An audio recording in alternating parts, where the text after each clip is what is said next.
नमस्कार मित्रांनो, स्वागत आहे तुमचं पुन्हा एकदा आपल्या यूट्यूब चॅनलवर, जिथे तुम्हाला मिळते प्रत्येक महत्त्वाची सरकारी अपडेट, तेही तुमच्या भाषेत. अजूनही तुम्ही जर आमचे चॅनल सबस्क्राईब केले नसेल तर लगेच सबस्क्राईब करा आणि बेल आयकॉन दाबायला विसरू नका, कारण पुढची माहिती तुमच्यासाठी अत्यंत महत्त्वाची आहे. Breaking news. राज्य सरकारने एप्रिल 2025च्या वेतनाबाबत एक अत्यंत महत्त्वपूर्ण निर्णय घेतला आहे. वित्त विभागाकडून दिनांक 9 एप्रिल 2025 रोजी GR म्हणजे शासकीय निर्णय निर्गमित करण्यात आला आहे. या GRनुसार राज्यातील सर्व सरकारी कर्मचाऱ्यांचे वेतन वेळेत आणि अचूकपणे अदा होण्यासाठी सेवार्थ प्रणालीमध्ये काही महत्त्वाचे अपडेट करणे बंधनकारक करण्यात आले आहे.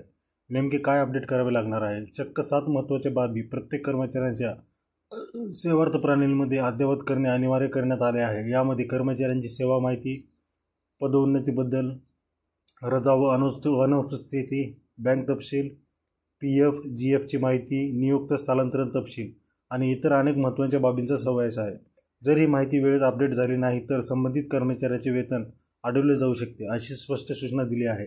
सरकारने सेवार्थ प्रणालीत यासाठी आवश्यक तांत्रिक सुविधा आधीच उपलब्ध करून दिली आहेत.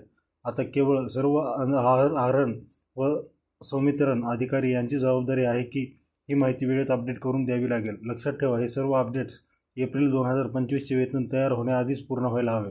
धन्यवाद मित्रांनो. जय महाराष्ट्र.